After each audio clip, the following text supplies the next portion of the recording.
बिस्मिल्लाहिर्रहमानिर्रहीम। सूरह आले इमरान जो 11 नंबर रुकू रिकॉर्ड कयूं था, जेको तमामु अहम आहे, टर्निंग पॉइंट आहे ऐं क्रिटिकल आहे। माना इन ते जेको आहे सभिनी उलमाए कराम खे ऐं पब्लिक खे, आवाम खे गौर करण जी ज़रूरत आहे। इन में जेको मुस्लमाननि जो हिन वक़्तु मसइलो आहे, ज़वाल आहे, उनजी वजह ॿुधाई वई आहे। हिन में जेका मथीं स्लाइड आहे, इन में जेके साए रंग वारा इलाइक़ा आहिनि, इहे दुनिया में उहे इलाइक़ा आहिनि जिते इस्लाम आहे, जिते मुस्लमान आहिनि। बाक़ी सॼी दुनिया रहियल आहे। त हिन रुकू में 11 नंबर रुकू में इहो ज़िक्र आहे त हीअ सॼी दुनिया जेको आहे, इहो मैदान हुयो, इते जेको आहे मुस्लमाननि खे दावत जेको आहे इस्लाम जी, तौहीद जी, उहा खणी वञणी हुई। सॼी दुनिया ख़ाली पई आहे, त हिते इस्लाम खे खणी वञिणो हुयो। इहा जेका आहे साईं नबी साईं जी उमत जो इहो कमु हुयो त सॼी दुनिया में इस्लाम खे खणी वञनि। पर बदकिस्मती सां जेको आहे शैतान उन्हनि खे गुमराह करे छॾियो मुस्लमाननि खे, ऐं उहो बजाए दीन जो सॼो कमु दुनिया में खणी वञनि, उहो पाण में तफ़रक़े बाज़ीअ में माना पइजी विया। उनजो ज़िक्र बि हिन रुकू में 11 नंबर में आहे। जहिड़े तरीक़े सां शैतान अलाह साईं खे चैलेंज कयो हो त माना जेके अलाह वारा हूंदा त मां उन्हनि खे गुमराह कंदुमि, सॼे हथ खां, खॿे हथ खां, अॻियां मथां ऐं हर तरफ़ खां मां गुमराह कंदुमि। त शैतान पंहिंजो कमु करे छॾियो। पर अफ़सोस आहे त माना उमत मुस्लमान पंहिंजो कमु न कयो। जेको दीन खणी वञिणो हो सॼी दुनिया में, उहो उमत मुस्लमान पंहिंजो कमु न कयो, बल्कि शैतान पंहिंजो कमु करे वियो। उहो वरी फ़िरक़नि में विराए छॾियईं सॼी उमत खे, जेके नेक्स्ट स्लाइड विझूं था। माना तव्हां बहितरीनु उमत आहियो जेका माण्हुनि जी भलाई जे लाइ माना अलाह साईं पैदा कई आहे। नबूत जो सिलसिलो ख़तमु थी वियो ऐं हाणे उमत जी रिस्पॉन्सिबिलिटी आहे त उहा दावत जो कमु कंदी।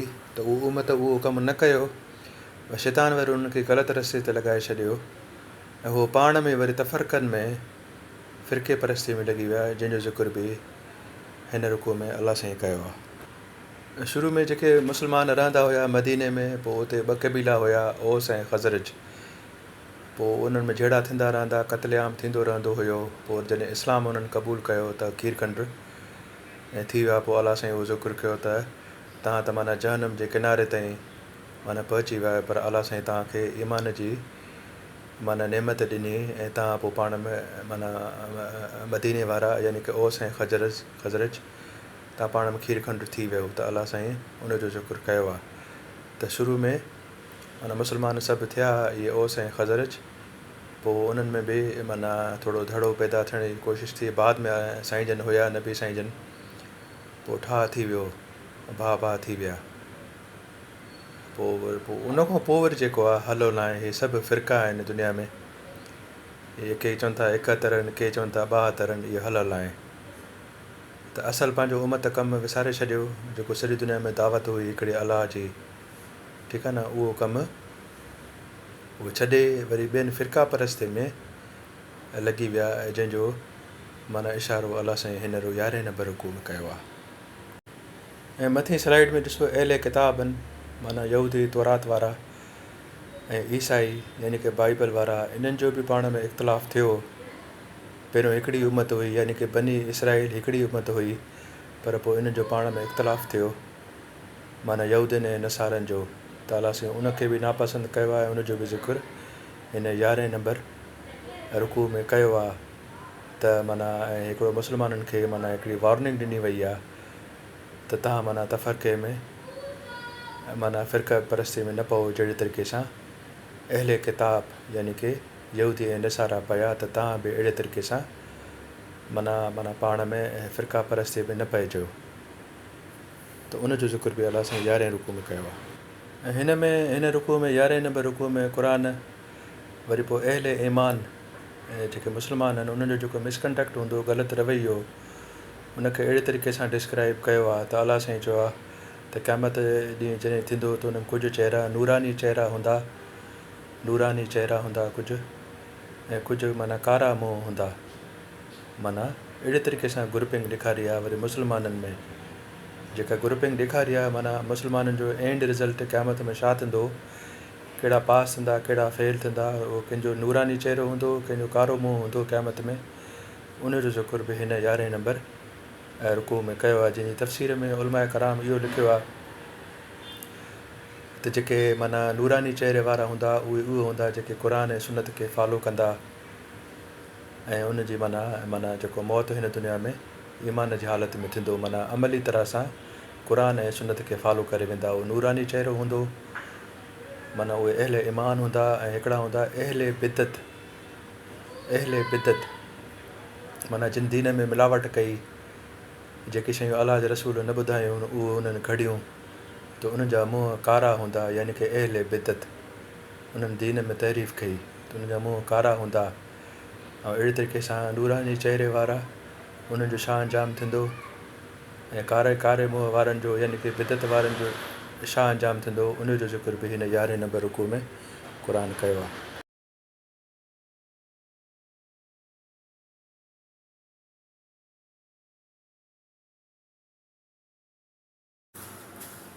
बिस्मिल्लाहिर्रहमानिर्रहीम। सूरह आल इमरान जो 11 नंबर रुकू रिकॉर्ड कयूं था। इन खां पहिरियों जेका क्लोज़िंग आयत हुई पोइ 101 उन ते वरी रोशनी तफ़सीर पढ़ी आहे, उहा विसरी वई, उहा विझूं था। त उन में हिकिड़े फितने जो ज़िक्र हुयो, फितने जो। जेके मदीने में रहंदा हुया, मदीने में पंहिंजो जेके मुस्लमान रहंदा हुया उन में 2 क़बीला हुया मेन, औस ऐं ख़ज़रज। ऐं पंहिंजो इहे ॿई मुस्लमान थी विया हुया, इहे ॿई मुस्लमान थी विया हुया, ॿई क़बीला, ऐं साईं जे अंडर कमांड। पोइ विच में को फितनो पैदा थियो या कंहिं शैतानगिरी कई, चवनि था को यहूदी हुयो उन कंहिंखे मोकिलियो ऐं औस ऐं ख़ज़रज खे विच में शैतानगिरी बाहि ॿारण जी कोशिशि हुन कई। त उन में उहो आम्हूं साम्हूं थी विया, तू में थी वई, ॿई धड़ा यानी कि मुस्लमाननि जा औस ऐं ख़ज़रज आम्हूं साम्हूं थी विया, हथियारनि ताईं हिक ॿिए ते उकसाइण जी बि कोशिशि कयूं। मामिलो माना माना जेको आहे न खून ख़राबे ताईं पहुची वियो। त पोइ उहा आयत अची वई अलाह साईं जी, त अञा त अलाह जो रसूल तव्हां में मौजूदु आहे, माना मुस्लमाननि जे विच में मौजूदु आहे, त ॿई क़बीला पाण में कीअं था तव्हां विढ़ो। त मुस्लमाननि खे फितने खां रोकण जे लाइ पोइ जेका इहा 101 आयत आहे, इन में गाइडेंस अची वई त माना अलाह साईं जो रसूल मौजूदु आहे ऐं पंहिंजो माना जेको तव्हांखे क़ुर बि पढ़ी ॿुधाए थो, ठीकु आहे। माना जोड़ो मौजूदु आहे, माना क़ुर ऐं अलाह जो रसूल माना जोड़ो मौजूदु आहे। त जेको तव्हांजे लाइ गाइडेंस जे लाइ काफ़ी आहे, इहो ई सिरातुल मुस्तक़ीम आहे, ऐं तव्हांखे फितने खे बचाइण जो माना इहो ई तरीक़ो आहे। ऐं पोइ उलमा कराम बाद में तफ़सीर में लिखियो आहे त साईं जन जे परदे हिन दुनिया में परदे फ़रमाइण खां पोइ माना साईं जन जी सुनत मौजूदु आहे, क़ुर बि मौजूदु आहे ऐं सुनत मौजूदु आहे। त उहो जेको जोड़ो आहे गाइडेंस जो, असांखे फितने खां बचण जो, मुस्लमाननि में माना जेको आहे न तफ़रक़े जो या ग्रुपिंग जो या जहिड़े जो बचण जो, उहो इहो आहे त अलाह जो किताबु ऐं अलाह जे रसूल जी सुनत मौजूदु आहे, इहो जोड़ो मौजूदु आहे। त जेको इन खे पकड़ींदो मज़बूती सां, त उहो ई सिरातुल मुस्तक़ीम ते माना सिधे रस्ते ते हूंदो ऐं फितने खां बि बची वेंदो। इहो जेको सिरातुल मुस्तक़ीम लफ़्ज़ आहे, इहो 3 दफ़ो रिपीट थियो आहे क़ुर में। पहिरियों सूरह फातिहा में ओपनिंग में, उन खां पोइ जेको आहे हज़रत ईसा अलैहिस्सलाम दावत ॾिनी पंहिंजी क़ौम खे ऐं सिरातुल मुस्तक़ीम जो रस्तो जी तरफ़ इनवाइट कयो, ऐं 3 दफ़ो हे ग़ालिबन 3 दफ़ो आहे सिरातुल मुस्तक़ीम जो रस्तो माना ॾेखारियो वियो आहे 101 आयत में। माना सिरातुल मुस्तक़ीम मतिलबु इहो आहे त अलाह साईं जो किताबु मौजूदु आहे तव्हां में, ऐं अलाह जो रसूल ऐं उन खां बाद में उनजी सुनत मौजूदु आहे। त फितने जी गुंजाइश ई न आहे, तव्हांजे लाइ इहो ई सिधो रस्तो रहंदो ऐं तव्हां में मुस्लमाननि में इतिहाद रहंदो अगरि असां क़ुर ऐं सुनत खे फॉलो कंदासीं। सूरह आल इमरान जो 11 नंबर रुकू में 102 खां 109 आयतूं आहिनि, ऐं जेके हिन में आख़िरी 5 आयतूं आहिनि उन में सज़ा जो ज़िक्र आहे त जेके बि मुस्लमाननि में फ़िरका परस्ती कंदा उनजी छा सज़ा आहे। सूरह आल इमरान जे 104 खां वठी 109 ताईं आख़िरी 5 आयतुनि में यानी कि 11 नंबर रुकू जी आख़िरी 5 आयतुनि में ज़िक्र आहे त उन्हनि जी छा सज़ा हूंदी जेके मुस्लमाननि खे फ़िरका परस्तीअ में डिवाइड कंदा। जी ओपनिंग आहे त 102 में त इहो ज़िक्र आहे माना मुस्लमाननि खे एड्रेस आहे, अगरि जेकॾहिं तव्हां मुस्लमान आहियो त तव्हां अलाह जो ख़ौफ़ रखो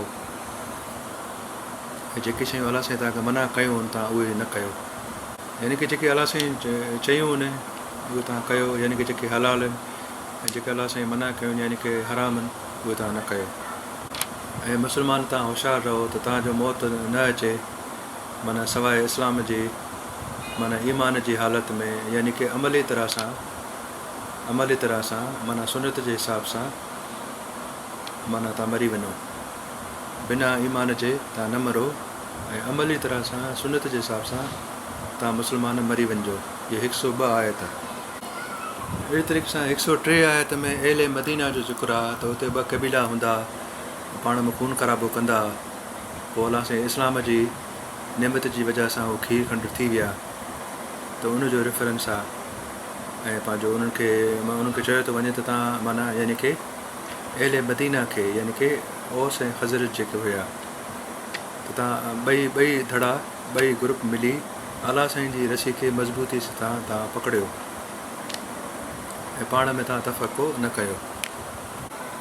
ऐं इन में जेको तफ़रक़े वारो आहे मसलो, उन में माना रेफरेंस आहे हिकिड़ी हदीस आहे अबू दाऊद जी का हदीस आहे या तिरमिज़ी जी, त माना उन में जेका फिगर आई आहे 71 72 73 यानी कि 71 यहूदियुनि जा फ़िरका थिया, 72 क्रिश्चन्स जा थींदा ऐं 73 वरी मुस्लमाननि जा थींदा।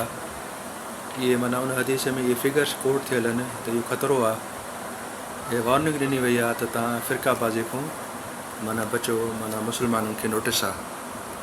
ऐं कीअं बचो माना जहिड़े तरीक़े सां 71 72 73 फ़िरका जो माना ख़तरो माना इंसान ॾिठो आहे, त तव्हां इन जो हल इहो आहे त तव्हां अलाह साईं जी रसी खे मज़बूती सां पकड़ियो। अलाह साईं जो रसी जो मतिलबु आहे त क़ुर, अलाह साईं जी रसी माना क़ुर जी रसी खे मज़बूती सां पकड़ियो।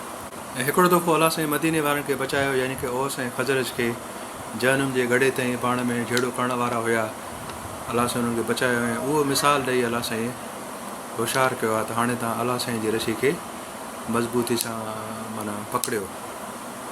छो जो ओस ऐं ख़ज़रज हथियार खयां पाण माना विढ़ण जे लाइ तयारु थी विया, उन्हनि कंहिं शैतानगिरी कई, त उहो रेफरेंस ॾेई 103 आयत में अलाह साईं होशियारु कयो आहे त तव्हां अलाह साईं जी रसी खे यानी कि क़ुर खे मज़बूती सां पकड़ियो।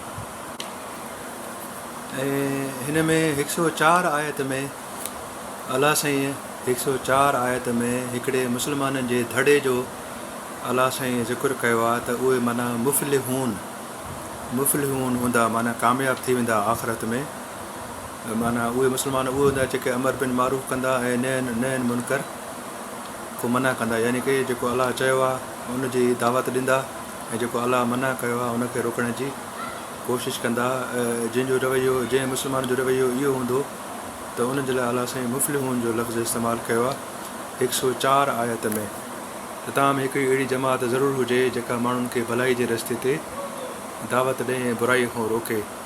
हिन 104 आयत जेका दावत वारी आयत आहे त इन में उलमाए कराम तफ़सीर में लिखियो आहे त जेके अख़्तियार आहे उहो नंढो अख़्तियार आहे या वॾो अख़्तियार आहे, उस्ताद आहे, त उन जे अंडर 50 स्टूडेंट्स आहिनि, ठीकु आहे न। मस्जिद जो पेश इमाम आहे जुमे ते, उनजे अंडर स्पीकर आहे ऐं 100 नमाज़ी आहिनि, ठीकु आहे न। अहिड़े नमूने सां हुकुमरान आहिनि, वॾेरा आहिनि, जेके माना गादी नशीन आहिनि, उहे सभु जिन खे बि अख़्तियार आहे, जिन जे अंडर कमांड पब्लिक आहे, माना जंहिंजे अंडर माना पब्लिक आहे, इहा माना उन्हनि जी ज़िमेदारी आहे 104 आयत में त उहे पंहिंजे आवाम खे सुठनि कमनि जी तलक़ीन कनि ऐं बुरनि खां रोकनि। माना जिन खे बि अख़्तियार आहे, को मुरीद आहिनि, हेठों स्टूडेंट्स आहिनि, नमाज़ी आहिनि, हुकूमत वक़्तु आहे, अरबाब अख़्तियार आहे, त उहो अमर बिन मारूफ़ ऐं नयन मुनकर माना कनि। यानी कि इहो दावत जो कमु 104 ऐं 105 गॾु पढ़ियूं वेंदियूं। 104 में क़ुर जी 104 आयत में दावत जो कमु आहे त सॼी दुनिया में अमर बिन मारूफ़ नयन मुनकर जो कमु कनि माना दावत जो कमु आहे, जहाद जी ॻाल्हि न आहे, न क़िताल जी ॻाल्हि आहे, न जहाद जी, ये दावत जी ॻाल्हि आहे। 104 में सॼी दुनिया में दावत जो कमु कनि, 104 में ऐं 105 में। ऐं वरी उहो वार्निंग हुई वई त तव्हां माना उहो पंहिंजो कमु कयो ऐं पाण खे वरी फ़िरक़नि में न विरायो। जेको असल तव्हांजो कमु आहे 104 में दावत जो, सा सॼी दुनिया में तव्हां उहो कयो।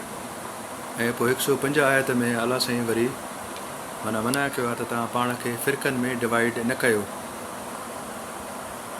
ऐं हिन में 105 में त जेको बि फ़िरक़नि में डिवाइड कंदो त उन लाइ अज़ाबुन अलीम, अज़ाबुन अज़ीम जो ज़िक्र आहे, अज़ाबुन अज़ीम जो ज़िक्र आहे।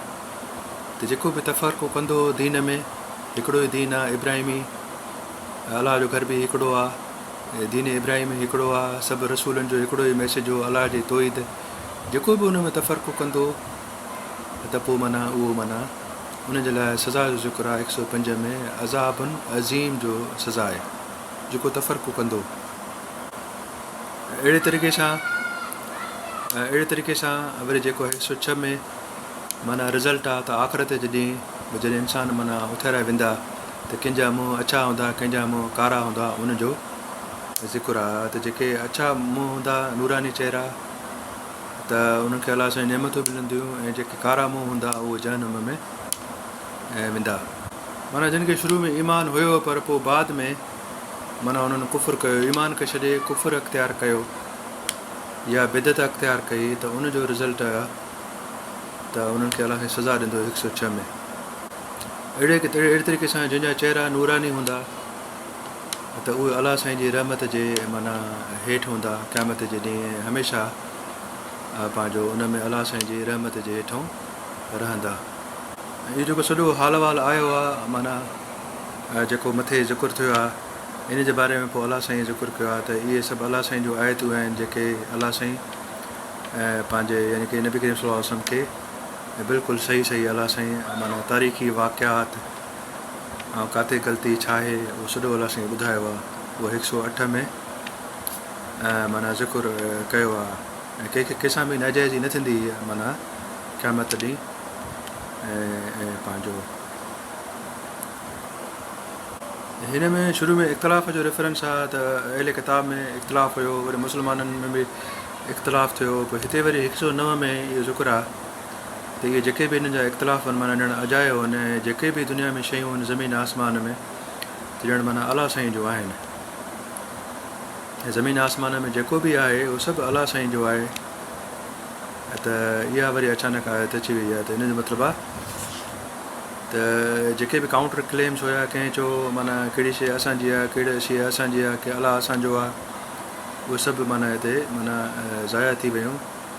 ऐं माना हिते अलाह साईं चए थो ज़मीन आसमान में जेको बि कुझु आहे उहो अलाह साईं जी माना मिल्कियत आहे। ऐं जेके बि माना फ़ैसिला थींदा आहिनि उहे वापसि अलाह साईं खे रिपोर्ट कया वेंदा आहिनि 109 आयत में। अहिड़े नमूने सां हिन में हिकिड़ी हाणे जेका 110 आयत आहे, हिन में उमत जो ज़िक्र आहे त जेका आख़िरी उमत आहे, साईं जन जी नबूत जो सिलसिलो बंदि थी वियो, आख़िरी उमत जी जेका असाइनमेंट आहे, ड्यूटी आहे, उनजो 110 में ज़िक्र आहे त तव्हां बहितरीनु उमत आहियो जेका माना इंसान जे लाइ, जंहिंसां शुरू में स्लाइड विधीसीं सॼी दुनिया जी, उनजे लाइ तव्हां माना मोकिली वई आहे त तव्हां माण्हुनि खे ॿुधाईंदो त सुठो छा आहे, ख़राबु छा आहे।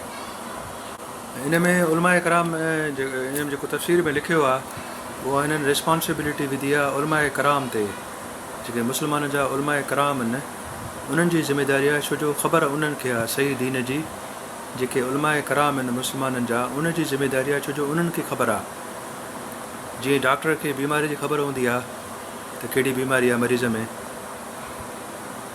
त अहिड़े तरीक़े सां जेके उलमाए कराम आहिनि उन्हनि खे ख़बर हूंदी आहे माना दीन जे बारे में त उनजी उमत में कहिड़ियूं कहिड़ियूं ख़राबियूं आहिनि। त उलमाए कराम जी ज़िमेदारी माना थिए थी त उहे पोइ पंहिंजे पब्लिक खे, आवाम खे ॿुधाइनि त छा सही आहे, छा ग़लति आहे। उलमाए कराम ऐं स्पीकर्स वग़ैरह जेके यूज़ कनि था, ऐं छो जो उन्हनि खे इल्मु आहे न, बाक़ी सियासतदाननि खे त इल्मु न आहे, ॿिया प्रोफेसर टीचर्स उन्हनि खे एतिरो इल्मु न आहे।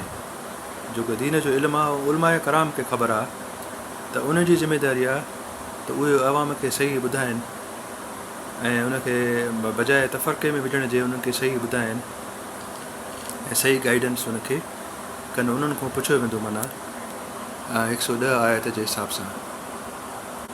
त उलमाए कराम जेको आहे पब्लिक खे ॿुधाइनि, पब्लिक जो कमु न आहे, आवाम जो कमु न आहे। अमर बिन मारूफ़ नहयन मुनकर, जिन खे इल्मु आहे या अख़्तियार आहे उन्हनि जो कमु आहे, उन्हनि खां पुछा कयो वेंदो।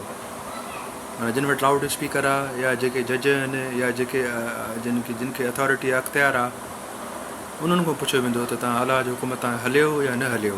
110 आयत में। ऐं इन ई आयत में ज़िक्र आहे 110 में त जेकॾहिं अहिड़े किताब बि अगरि ईमान आणनि हा त ॾाढो सुठो हुयो उन्हनि जे हक़ में। ऐं पोइ बि उन्हनि में जेके अहिड़े किताब आहिनि उन्हनि में माना कुझु पास आहिनि, कुझु फेल आहिनि, उन्हनि जो बि ज़िक्र हिन 110 नंबर आयत में अची वियो आहे। हिन में अहिड़े किताब जो माना माइनॉरिटी ऐं मेजॉरिटी जो ज़िक्र आहे। त माइनॉरिटी हिन में घटि उहे ईमान वारा आहिनि ऐं मेजॉरिटी माना अक्सर जेके आहिनि अहिड़े किताब वारा उहे माना फ़ासिक़ीन आहिनि। फ़ासिकून लफ़्ज़ आहे अरबी में, फ़ासिकून आहिनि। माना उन पंहिंजा जेके उन्हनि वटि किताब हुया उन्हनि खे उन्हनि फॉलो न कयो। माना तौरात ऐं इंजील खे सही लेटर एंड स्पिरिट में माना उन्हनि न कयो। अलाह साईं इन जी शिकवा कई आहे, अफ़सोस कयो आहे त काश जेकॾहिं उहे बि ईमान आणनि हा त बहितर हो। ऐं न ई वरी उन्हनि पंहिंजो अहिड़े किताब पंहिंजो कमु कयो जंहिंजे 110 में मुस्लमाननि खे हाणे उहा जेका असाइनमेंट आहे सॼी दुनिया में दावत, उहा हाणे मुस्लमाननि खे ॾिनी वई आहे 110 में। त सॼी दुनिया में मुस्लमान दीन खणी वेंदा अलाह जो, दावत जो। त उन ते फोकस कनि। जेको पेंडिंग आहे अल्हम्दुलिल्लाह कुझु कयो आहे, बाक़ी सॼी दुनिया रहियल आहे। इहो क़यामत ताईं सभिनी मुस्लमाननि खे इहो सॼी दुनिया में दावत जे ज़रिए इस्लाम खे इंट्रोड्यूस कराइणो आहे सॼी दुनिया में। इहो आख़िरी उम्मत जो कमु आहे। छो जो जेके अहिड़े किताब आहे बनी इसराइल, उहा माज़ूल थी वई उम्मत। हाणे असाइनमेंट आख़िरी उम्मत जी आहे सॼी दुनिया में दीन खणी वञनि। हिन में कुझु उलमाए कराम इहो बि लिखियो आहे त माना जेका हिन वक़्तु मुस्लमाननि में जेका माना ज़िलत रुसवाई आहे उनजी वजह इहा आहे त जेका उन्हनि जो कमु आहे, असाइनमेंट आहे, उहा मुस्लमाननि न कई। माना जीअं को डॉक्टर हूंदो आहे सही इलाजु न करे, को उस्ताद हूंदो आहे सही न पढ़ाए त उनजी इज़त न हूंदी आहे। अहिड़े तरीक़े सां उम्मत मुस्लमान जेको कमु हुयो सॼी दुनिया में दावत जो, उहो उन्हनि न कयो ऐं उनजे करे उन्हनि खे ज़िलत रुसवाई माना अची वई आहे। यानी कि जहिड़े तरीक़े सां अहिड़े किताब को मिसकंडक्ट थियो ऐं माना उन्हनि खे अलाह साईं फज़ीलत ॾिनी हुई, पर पोइ उन्हनि पंहिंजो दीन जो कमु न कयो, न पाण खे इम्प्रूव कयूं न अॻिते इम्प्रूव कयूं सॼी दुनिया खे। ऐं पोइ पंहिंजो 71, 72, 73 फ़िक्रनि जी हदीस बि असां कोट कई आहे। त अहिड़े तरीक़े सां मुस्लमाननि खे बि माना इहो ख़तरो आहे त उहे बि दीन जो कमु नथा कनि। त न करण जी वजह सां बजाए जो ॿियनि खे इम्प्रूव कनि, पाण में फ़िरक़नि में पइजी विया आहिनि।